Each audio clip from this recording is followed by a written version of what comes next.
All right, we're right into it this time with the questions you wanted to see answered about the PreSonus 64S and the Behringer Wing.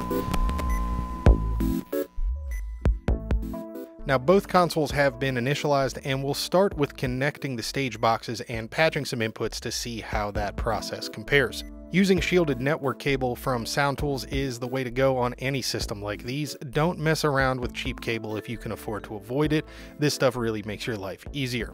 On the wing, you'll see the status of the 3 AES-50 ports in this little window that you will really want to push for more info after you plug in a stage box, but it won't give you any. You'll need to go to the clock settings and toggle the clock source to sync to the AES-50 port that you just plugged your stage box in, and then you're essentially ready to go patch. For any input or output, you first need to just select where you want to send or receive from, and then complete the patch, remembering to hit done. Using the 64S with only one stage box is also as simple as plugging it in and making a few quick selections. From the main screen, select routing, then stage box setup, and select again where you want to send and receive from, and you're ready to go patch. Now we have a phantom-powered microphone patch to both desks through their stage boxes, and that was pretty quick. The Wing now has a unique way of handling inputs where you name sources and associate those with physical inputs, which can then be patched anywhere on the surface as needed.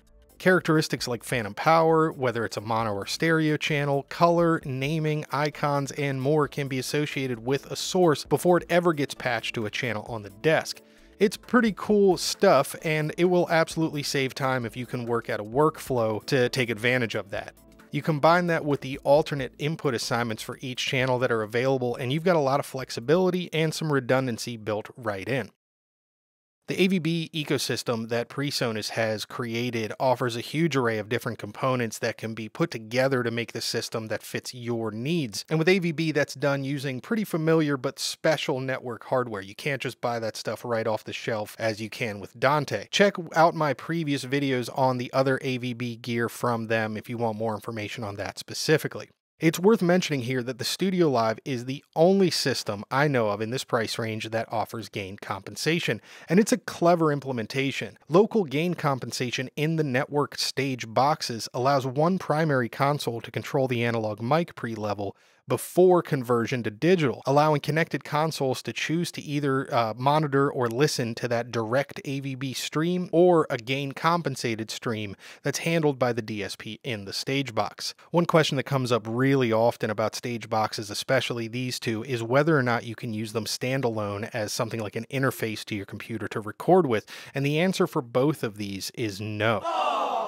Now, as far as expandability goes, the Wing is listed as completely compatible with all X32 consoles and stage boxes, but I have yet to see anyone showing that done in practice. They also promise expansion cards, but the latest news I can find is that the Dante card, which is the first one to be coming out, should be ready any day, but that news was from back in February, and I wouldn't expect the MADI or SoundGrid cards to be coming out any faster.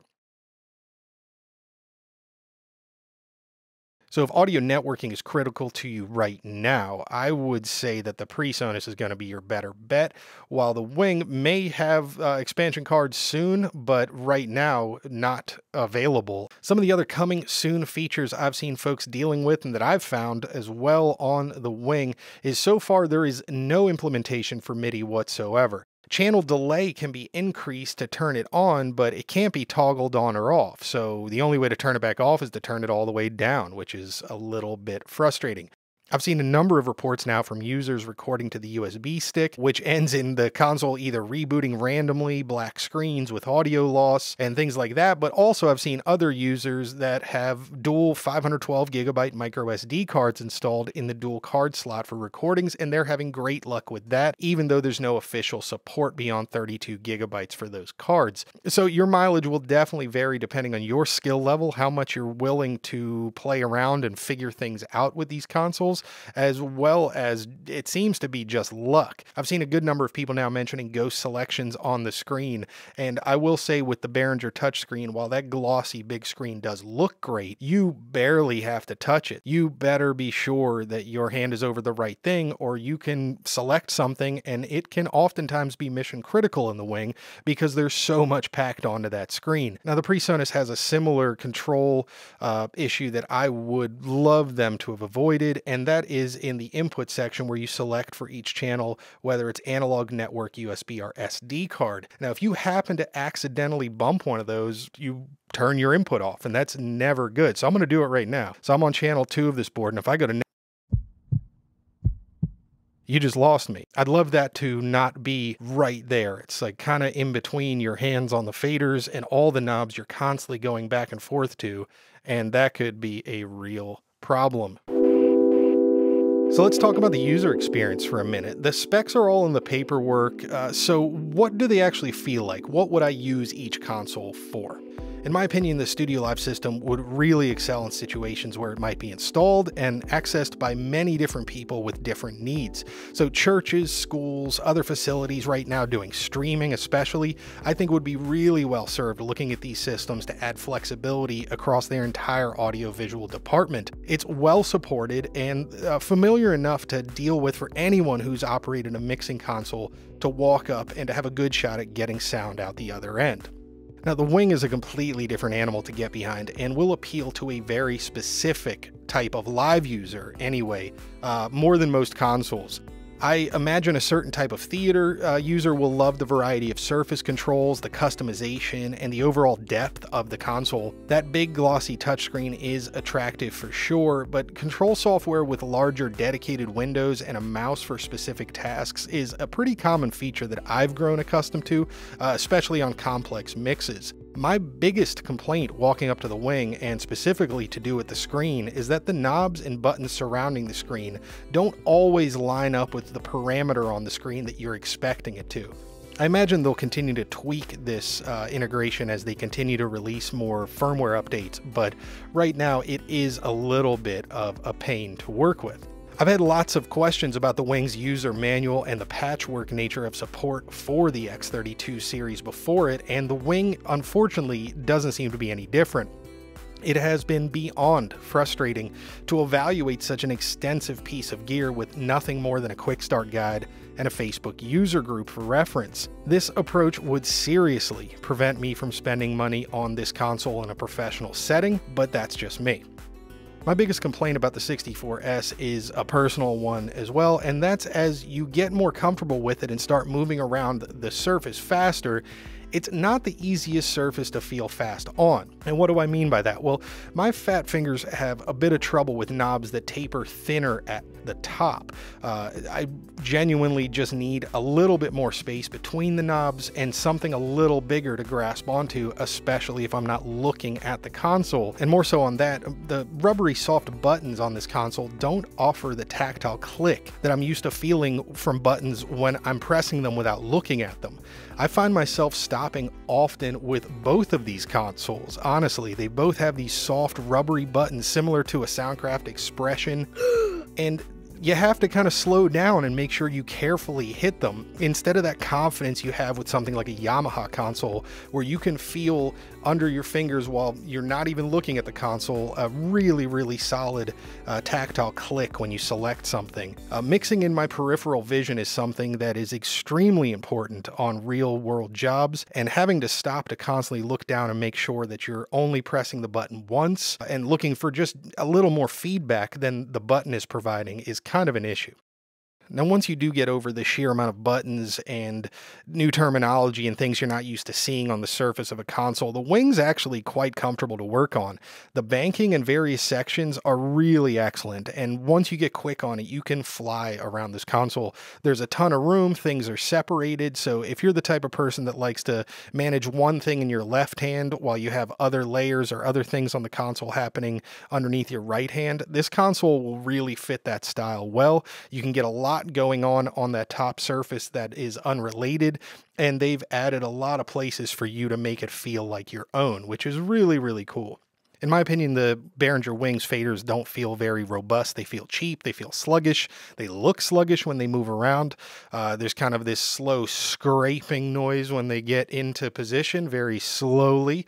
Whereas the PreSonus is much more snappier. They feel better under your fingers. But if you're mixing in a theater or some other super quiet situation, both of these consoles are probably going to drive you a bit nuts with just how much noise they make flipping fader banks between scenes. They are not the quietest faders on the market.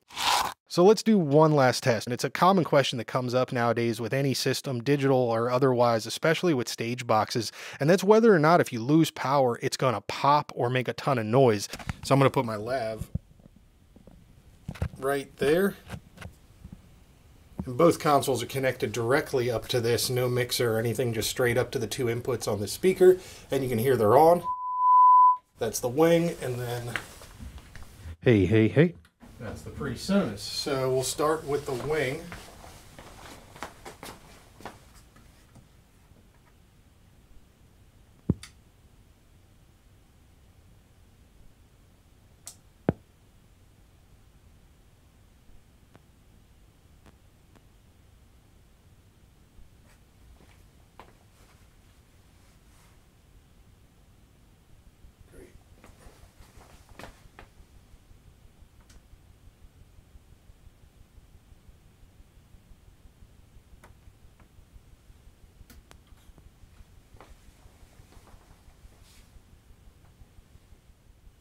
Okay. I'm going to go ahead and just power off the stage boxes randomly, see what happens there.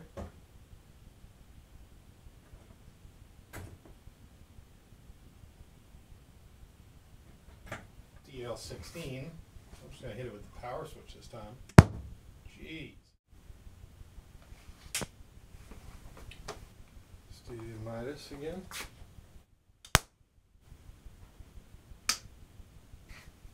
Turn that back on. PreSonus. Turn that back on. So there you have it. That Wing really bangs. In the next video, we're going to take a look at the software and DAW mode exclusively. I've already done a video on the Studio Live and how to set up DAW mode, and we'll take a brief look maybe at that again.